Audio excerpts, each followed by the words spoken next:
The night Hollywood wasn't ready fourth night was supposed to belong to Clint Eastwood. For weeks, the city had whispered about it as if it were a coronation rather than a premiere limousines reserved months in advance. Reporters flown in from 3 continents, studio banners stretched like velvet promises across the boulevard. Searchlights carved pale blue scars into the sky above the historic theater. And the red carpet shimmered under thousands of tiny bulbs, every inch of it designed to turn human beings into legends for a few hours. It was the kind of night where Hollywood congratulated itself, where flashbulbs became thunder, where words like icon, master, and timeless were spoken so often they began to sound like prayer. Clint arrived exactly when the schedule said he would.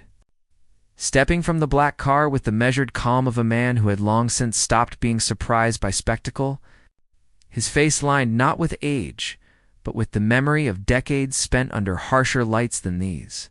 Applause rolled toward him before he even straightened his jacket, and the reporters surged forward like a single creature with 1,000 blinking eyes, each of them certain that tonight's quote, tonight's smile, tonight's photograph might be the one that outlived the rest.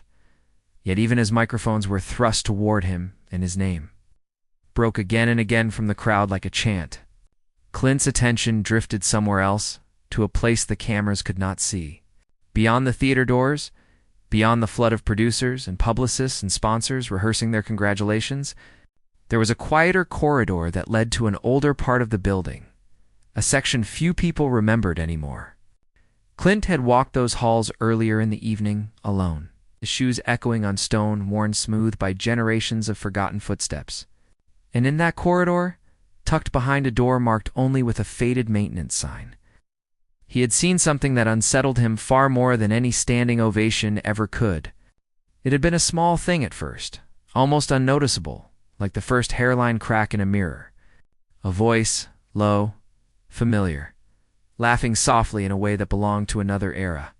A laugh he had not heard in years, yet recognized so completely that it had stopped him where he stood. Dean Martin. Not the Dean Martin of posters and playlists and black and white nostalgia. Not the man whose image still smiled from the walls of old lounges and record stores, but the living presence of him, seated in a dim back room as if the world outside had never rushed past. He had looked older, of course, thinner, the kind of thin that comes not from vanity, but from time. His hair, once famous for its easy perfection, now held more silver than dark, and his hands rested quietly around a small paper cup, as though the simple act of holding it required intention.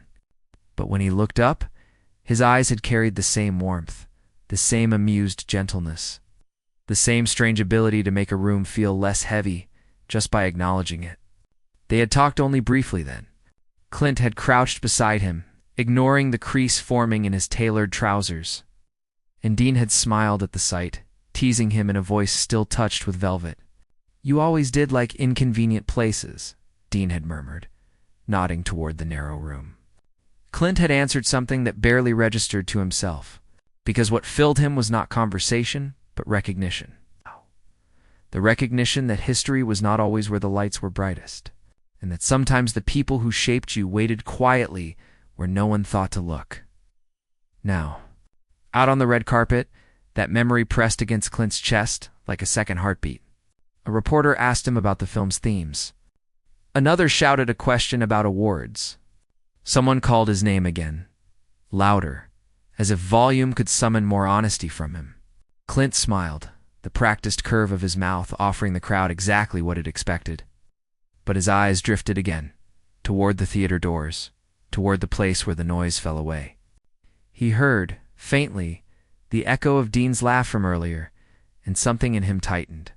He remembered being younger, standing at the edges of rooms, much like this one, unsure of his place, carrying ambition that had nowhere to sit.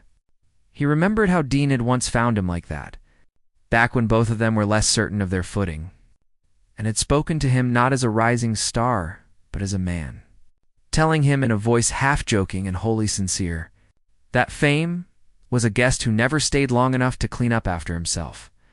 "Don't build your house for applause," Dean had said then. "Build it for the nights when nobody comes." The memory unsettled Clint now because it felt unfinished. Dean should not have been in that back room. Not on a night like this. Not while the city celebrated another man's legacy under lights bright enough to drown out whole lifetimes. He answered one more question, posed one more time for the cameras, then did something no one expected. He stepped back. He lifted a hand not in farewell, not in triumph, but in a gentle apology. "I'm sorry," he said, softly enough that the nearest microphones had to lean in. "I can't stay." Confusion rippled outward, a visible thing, as if the air itself had been disturbed. Someone laughed, assuming a joke. A publicist's smile faltered. Clint did not elaborate. He turned deliberately, away from the wall of cameras, away from the red carpet's promise, and began walking back toward the doors. Behind him, the noise surged, reporters calling after him, producers rushing forward. The word Clint breaking again and again like a dropped glass. But he did not slow. He did not turn. The premiere, the night's great celebration, continued without him as he slipped into the theater, leaving 500 reporters staring at a closed space where a legend had just been. Inside. The noise died quickly, as though the building itself had been waiting for it to leave. The corridor welcomed him with its familiar dimness, the kind of dim that softened outlines and invited reflection. His footsteps sounded louder here, each one a small declaration of intent. As he moved deeper, he felt not drama, but gravity, the sense that he was crossing from one kind of story into another.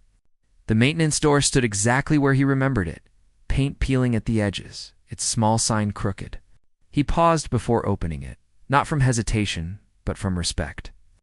The way one pauses before entering a room where something fragile is being held together by silence.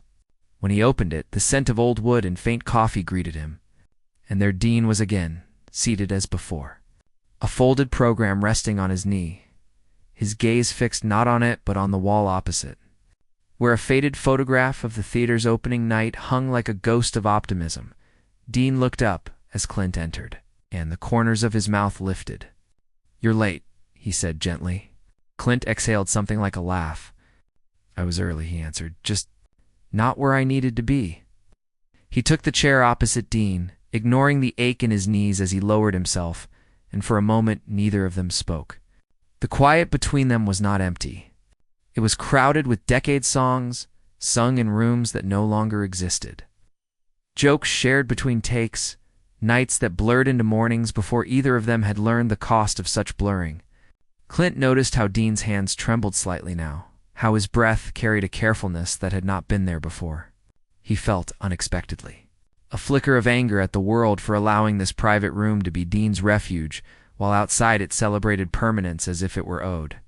"I heard them out there," Dean said after a while, nodding faintly toward the corridor. "Sounded like rain," Clint smiled. Those eyes did not. "It's a storm," he replied. "And they're all convinced it means something." Dean chuckled, then coughed softly into his fist, the sound brief but telling. "Storms always mean something," he said. "Just not what the umbrellas think." Clint watched him, searching for the man he had known in the lines of the one before him, and finding him there still, folded but not broken, quieter but not gone. "Why are you back here?" Clint asked at last. "You could be anywhere." Dean's gaze drifted to the photograph on the wall, to the young faces frozen in opening night certainty. "That's exactly why," he answered. "Anywhere gets loud. Here, I can hear myself remember." Clint absorbed that. He felt, in that moment, the distance between them measured not in success, but in solitude, and the realization unsettled him. "They're all waiting for me," he said, not as a boast, but as a confession. "They're waiting for the version of me that fits the night." Dean turned his eyes back to him, and in them, Clint saw not nostalgia, but something steadier, something earned. "Then maybe," Dean said softly, "they can wait a little longer. The night's been taking from us for years. It can spare you for an hour." Something in Clint shifted then, like a lens adjusting. He realized he had walked in expecting to offer something to bring news, or comfort, or a kind of tribute. Instead, he found himself receiving the permission he had forgotten he could grant himself. Outside, applause swelled again. The premiere undoubtedly entering its carefully planned sequence, but in the small room, time took on another texture, less a current than a lake. Clint leaned back, letting the chair support him, and spoke not of films or accolades but of smaller things, of mornings when he no longer rushed, of the way silence had begun to feel like a companion rather than an absence, of the fear that somewhere along the way he had become a version of himself he could only access through other people's eyes. Dean listened without interruption, his attention an unbroken line. When Clint finished, Dean nodded once. "That happens," he said. "You get so good at being seen that you forget how to be." They sat with that, the words settling into the room like dust in a beam of light. Clint felt an unfamiliar moisture gather at the back of his eyes. Not grief exactly, not joy, but recognition, the kind that arrives late and leaves you grateful it came at all. He thought of the reporters, of the questions waiting like open hands, and understood that whatever he would say to them tonight could not compare to what was being said here without witnesses. "You know," he said quietly, "they'd call this unprofessional." Dean smiled, the old glint surfacing. "They always do," he replied. "Right before they call it brave." Sighed. A stage manager's voice echoed faintly down the hall, announcing something to a crowd Clint could no longer see. Inside, two men who had outlived their first definitions shared a silence that felt like a decision. Clint did not yet know what that decision would require of him, only that he had already made it the moment he turned away from the red carpet. The premiere could proceed without his presence. History often did. But this room, this hour, this quiet acknowledgement between two lives that had brushed against millions, could not be replaced. And as Clint sat there, feeling the world rearrange itself around a small, untelevised kindness, he sensed that whatever would happen next, whatever gesture, whatever choice, whatever act would later be retold in headlines and hushed conversations was beginning not with spectacle, but with the simple courage to stay, asterisk the choice no one was supposed to see, outside the back corridors of the theater. The premiere was unfolding like a perfectly rehearsed illusion. Music swelled through the grand hall, glasses chimed, and faces arranged themselves into the practiced expressions of celebration. But beneath the surface of that glittering machine, something had begun to fracture. Publicists whispered urgently into phones. Producers paced with the rigid smiles of people trained to hide disaster inside charm. Reporters denied their expected moment, flooded social feeds with speculation, their words racing faster than facts, building a story before one could be given to them. "Where is he?" became the night's quiet refrain in the absence of Clint Eastwood. More than any appearance, had turned the premiere into an unsolved riddle. Cameras lingered on empty space. Anchors filled air with phrases like unexpected, mysterious, and unprecedented. No one yet knew that the real event of the evening was happening in a forgotten room where applause could not reach inside that small backspace. The air felt heavier, as though it carried not only sound but time itself. Clint remained seated across from Dean, but something had changed in his posture. The ease of the first moments had given way to alertness, to the sense that he was not merely visiting an old friend but standing at the edge of a quiet reckoning. Dean's breathing had grown shallower, each inhale measured, as if he were counting something invisible. Clint noticed it and felt a tightening in his chest, a warning he did not want to name. "You all right?" he asked, keeping his voice light in the way men often do when fear is present. Dean nodded, but the movement was slower than before. "Always," he replied and smiled, though it carried a thinness Clint had never seen in him. He shifted slightly in his chair, the folded program sliding to the floor. Clint leaned forward to pick it up. And as he did, he saw that Dean's hand, resting on his knee, was trembling more noticeably now, the skin pale, the veins standing like faint cords beneath it. "You shouldn't be back here alone," Clint said quietly. Dean gave a small shrug. "Alone is a funny word," he murmured. "There are plenty of people around. They just don't see this room." Clint straightened, the program still in his hand, and an unease settled deeper. He glanced toward the door, as if measuring the distance between this private world and the bright one beyond it. He thought of all the times he had been on sets where someone's silence had been mistaken for strength, where discomfort had been labeled privacy until it became collapse. "How long have you been feeling like this?" he asked. Dean hesitated, and in that pause Clint heard the unspoken history of men trained to minimize. "Long enough," Dean finally said. "Not long enough to make a fuss." Ow, the word fuss Struck Clint harder than it should have. He remembered another room decades earlier, another backspace, where a young stagehand had brushed off a fall only to crumple minutes later, and how the laughter had stopped too late. He studied Dean now with a new urgency. "You don't look right," he said. "This isn't just being tired." Dean met his gaze, something candid and vulnerable flickering there before the familiar humor resurfaced. "You always were bad at pretending not to notice," he said gently. "That was never your role." Clint felt his jaw tighten. "Then don't make me play it tonight," he replied. He stood, moved closer, and crouched slightly so they were eye level. "Tell me what's going on." For a moment Dean said nothing. The theater's distant music pulsed faintly through the walls, a ghost of celebration that felt increasingly out of place. When Dean finally spoke, his voice was lower. "I get these spells," he admitted. "Shortness of breath, pressure, like someone's leaning on my chest from the inside." Clint's fingers curled unconsciously against the edge of the chair. "How long?" he pressed. Dean exhaled carefully. "Longer than I told my doctor? Long enough that I learned which ones to ignore." The words landed like a quiet confession. And Clint felt a flare of something dangerously close to anger, not at Dean, but at the culture. They had both survived a culture that rewarded endurance and mocked attention to weakness. That called it professionalism when men swallowed alarms. Clint straightened abruptly. "We're not ignoring this," he said. "Not tonight." Dean gave a small, weary smile. "And ruin your big moment?" he asked. "You walked away from it," Clint replied. "That already happened." He reached for the door handle, then paused, glancing back. "Can you stand?" Dean considered, then pushed against the arms of the chair.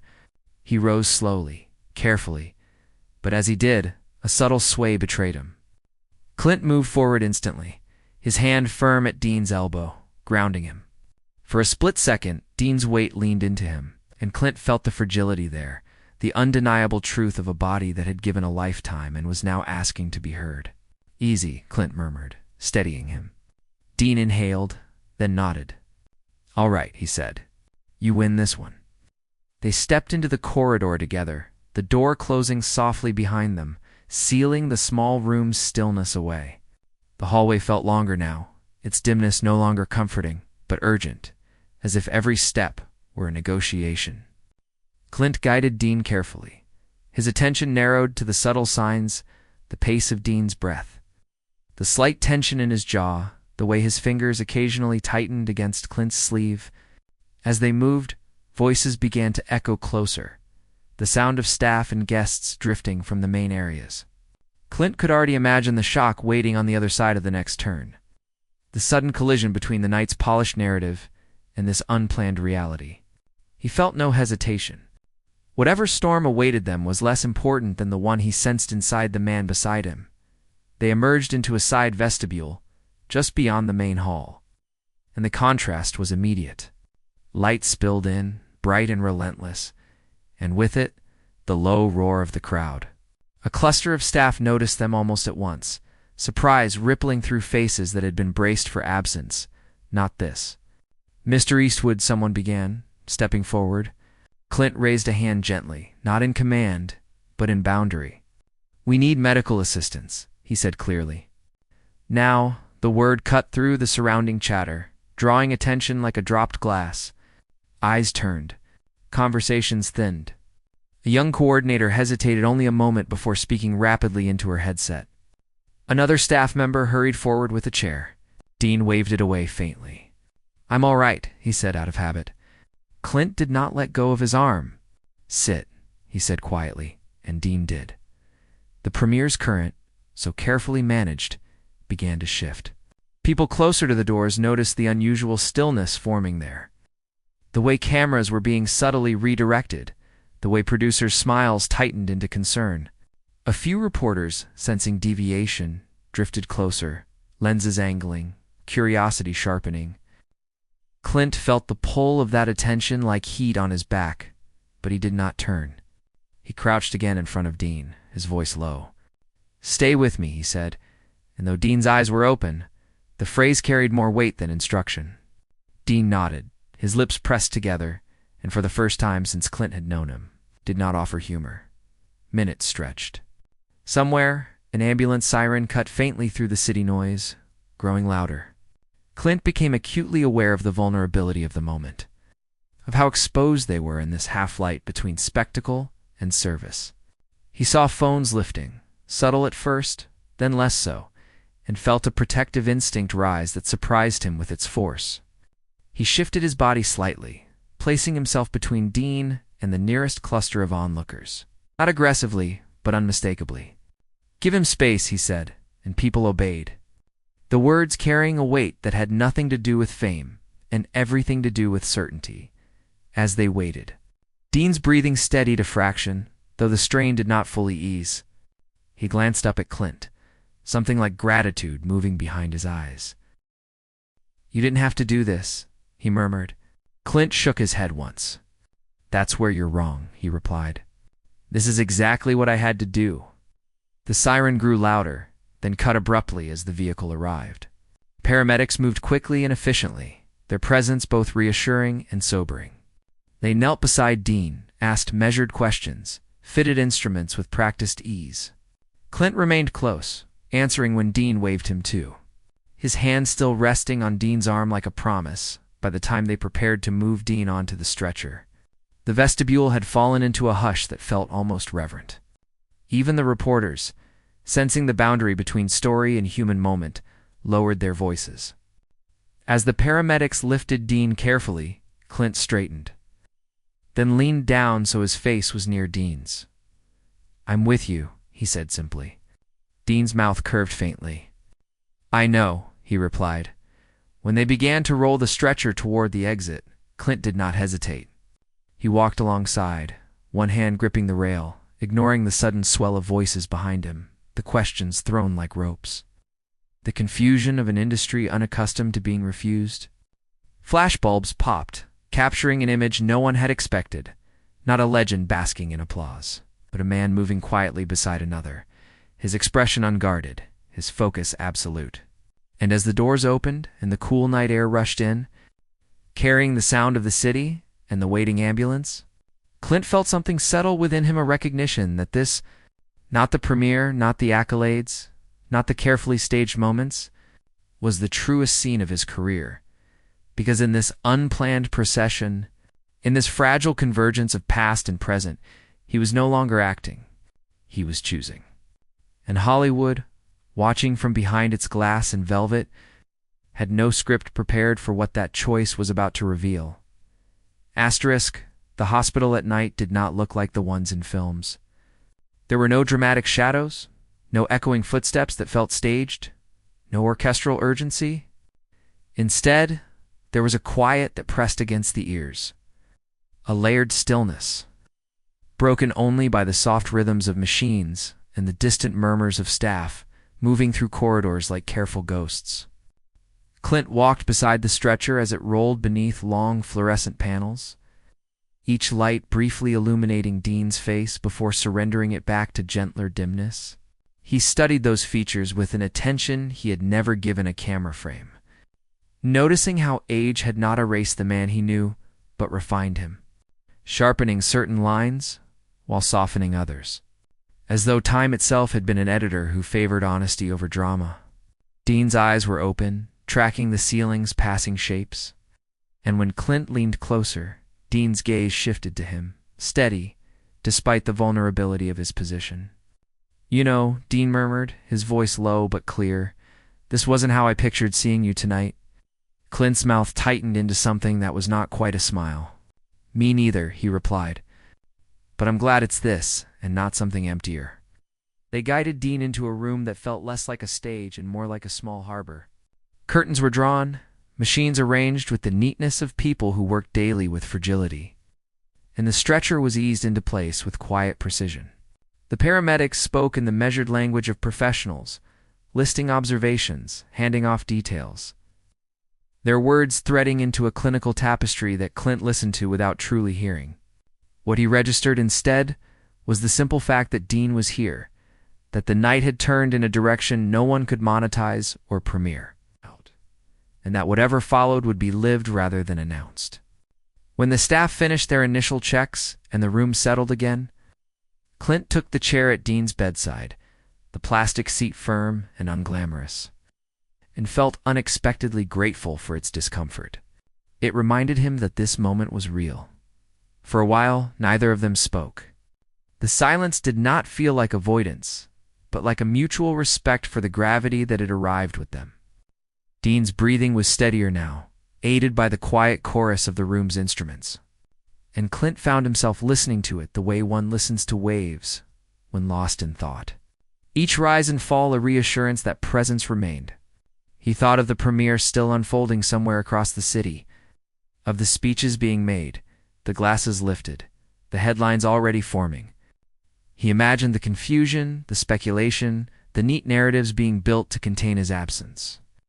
And sitting there, watching the subtle lift of Dean's chest, he realized how thin those narratives were compared to this, how easily they were dissolved by a single honest hour.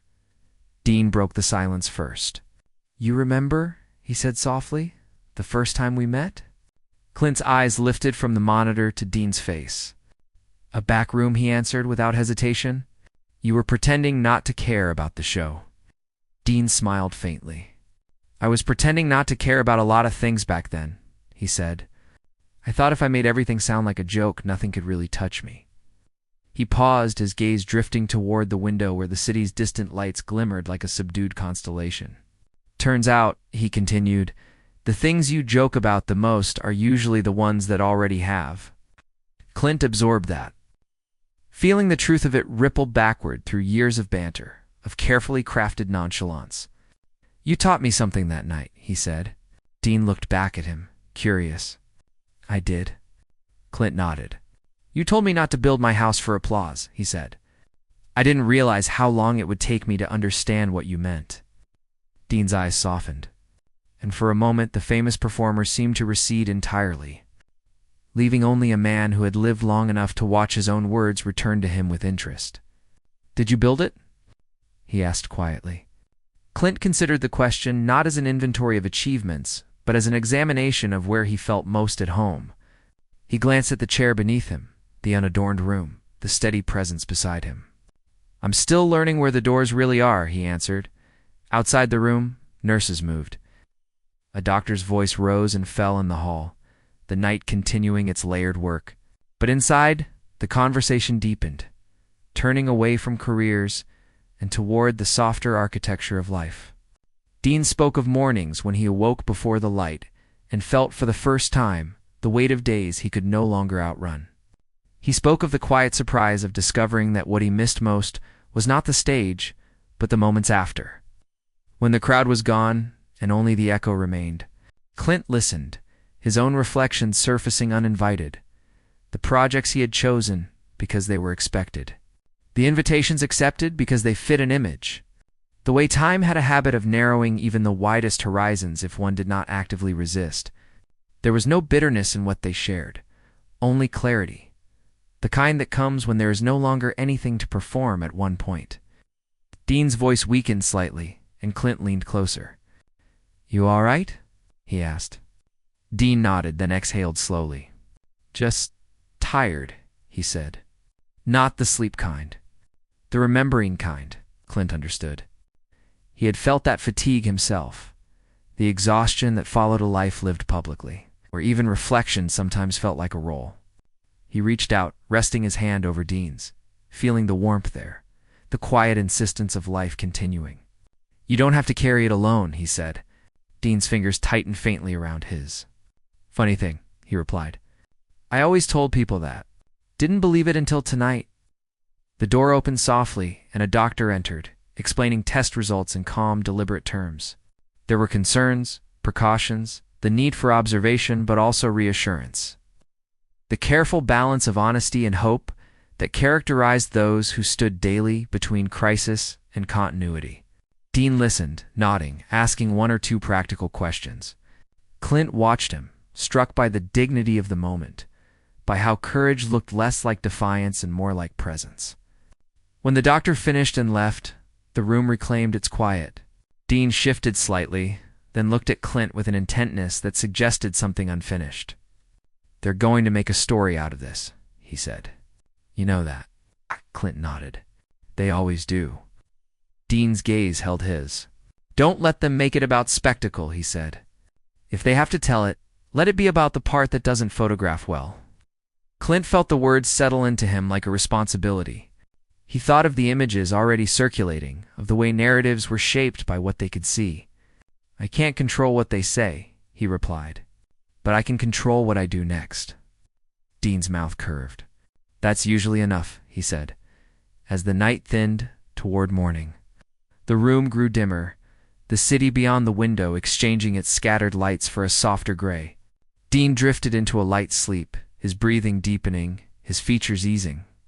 Clint remained in the chair, unmoving, aware of the ache in his back, the stiffness in his legs, and welcoming both as anchors.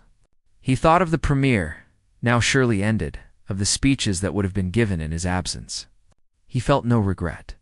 Instead, a quiet conviction had taken root, the sense that the most consequential choices were often the least theatrical, that the gestures which never reached a stage were the ones that most reliably built a life one could inhabit.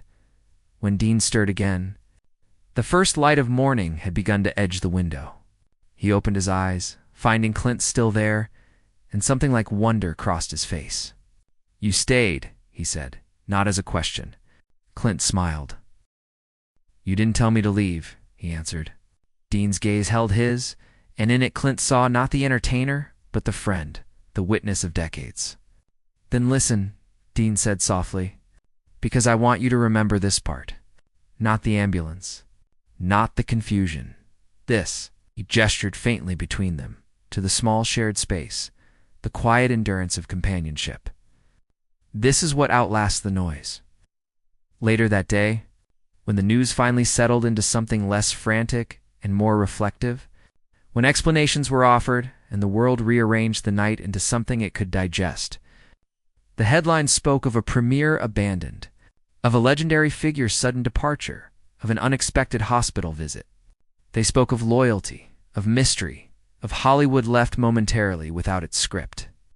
But what they could not fully capture was the truth of the night, that greatness had not been displayed beneath lights, practiced in their absence. That a man had chosen a chair beside a bed over a stage beneath applause, and that in doing so, it affirmed something far older and far quieter than fame, because long after the cameras had turned away, long after the speculation had found newer questions to chase, Clint Eastwood would remember that night not as the one he left a premiere, but as the one he stayed. And Dean Martin, watching the morning light find the edges of a room no one had thought to decorate, would carry with him the knowledge that, in a world built to celebrate entrances, someone had understood the deeper power of not walking out. Asterisk.